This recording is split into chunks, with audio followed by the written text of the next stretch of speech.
بات ہم یہ دیکھتے ہیں کہ سارے جو رولز ہیں اس کے اندر مقصد کیا ہے.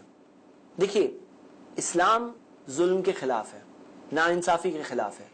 قرآن کی آیت ہے سورہ نساء کی سورہ 4 آیت نمبر 40, جہاں اللہ سبحانہ تعالیٰ نے کہا کہ ان اللہ لا یظلم مثقال ذرہ, اللہ ذرہ برابر بھی ناانصافی نہیں کرتا. اللہ تعالیٰ خود بھی ناانصافی نہیں کرتا, نہ پسند کرتا ہے کہ کوئی بھی انسان ناانصافی کرے.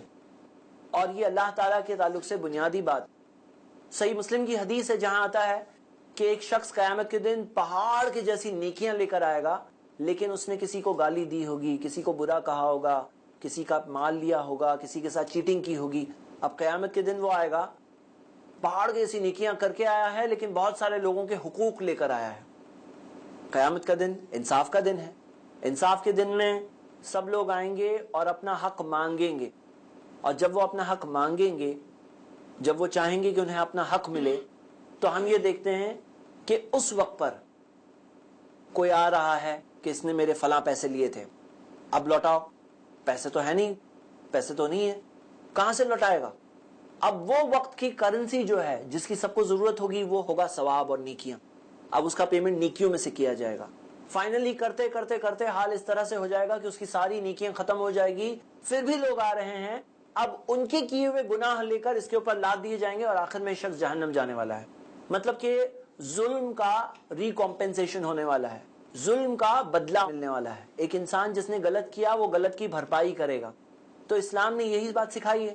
اسی وجہ سے میرے بھائیوں, تجارت کے آپ جتنے اسلامی اصول دیکھیں گے اور اگر اس پہ غور کریں گے, آپ کو یہ بات سمجھ میں آ جائے گی کہ کس طرح سے اسلام نے ظلم ہونے سے روکا ہے, ناانصافی ہونے سے روکی ہے. اور یہ بہت بنیادی بات ہے.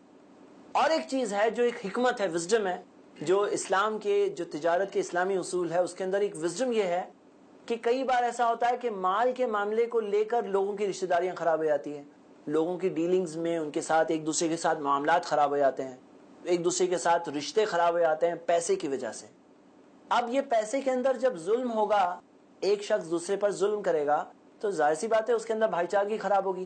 تو ہم دیکھتے ہیں کہ اسلام کے اندر کئی سارے ایسے قاعدے ہیں, کیسے کئی قوانین ہیں جس کے اندر ہم یہ دیکھتے ہیں کہ کچھ ریسٹرکشنز لگائے گئے ہیں جس سے کہ بھائی چارگی خراب نہ ہو. جیسے مثال کے طور پہ محمد صلی اللہ علیہ وسلم نے کہا, صحیح بخاری کی حدیث ہے, کہ ایک مسلم اپنے بھائی کی بولی کے اوپر بولی نہیں لگائے گا. مطلب یہاں پہ آکشن کی بات نہیں ہو رہی ہے, یہاں پہ بات یہ ہو رہی ہے کہ جیسے ایک مسلم ہے کہیں پر کوئی چیز لے رہا ہے کہ یہ پروڈکٹ ہے, میں اس کے 50 روپے دوں گا. اب وہ اس نے کہا ہے ڈیلر کو, خرید رہا ہے, ڈیلر کہہ رہا ہے نہیں نہیں مجھے 60 روپے چاہیے.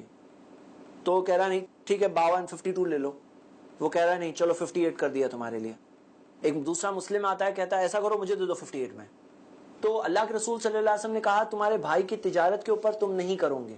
اسی طرح سے اگر تمہارے بھائی نے کہیں پر پیغام بھیجا ہے, کسی کے لیے پیغام بھیجا ہے کہ میں فلاں لڑکی کے لیے پیغام بھیج رہا ہوں کہ میں اس کے ساتھ نکاح کرنا چاہتا ہوں, اور آپ کو پتا چلا کہ اس کا پیغام گیا ہے, تو آپ جا کے کہا ایسا کرو نہیں مجھ سے شادی کراؤ, میں بھی پیغام بھیجتا ہوں.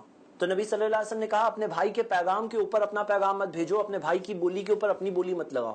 اس کا یس نو ہو جائے کہ ڈیلر نے کہا نہیں 58 سے کم میں نہیں بیچوں گا, وہ کہہ رہا نہیں 52 سے زیادہ میں نہیں دوں گا, اوکے ٹھیک ہے ڈیل ہو گیا ختم. اب وہ ہٹ گیا, اب آپ جا کے کہہ سکتے ہیں کہ ہاں مجھے دے دو 58 میں. اس کا ڈیل ختم ہو گیا, اس کی بولی کے اوپر ہماری بولی نہیں تھی. تو یہ قاعدہ کیا چیز کے لیے ہے؟ تاکہ بھائی چارگی خراب نہ ہو, وہ بردرہڈ خراب نہ ہو. تو ہم دیکھتے ہیں کہ یہ دو حکمتیں دکھتی ہے بہت سارے قوانین میں, کہ ایک تو ظلم کو ایک شخص دوسرے پہ نہ کرے, اور دوسرا کہ بردرہڈ کی جو فیلنگز ہیں وہ فیلنگز ڈسٹرب نہیں ہونی چاہیے. تو ہم دیکھتے ہیں کہ یہ ایک چیز ہے جو اسلام نے سکھائی ہے.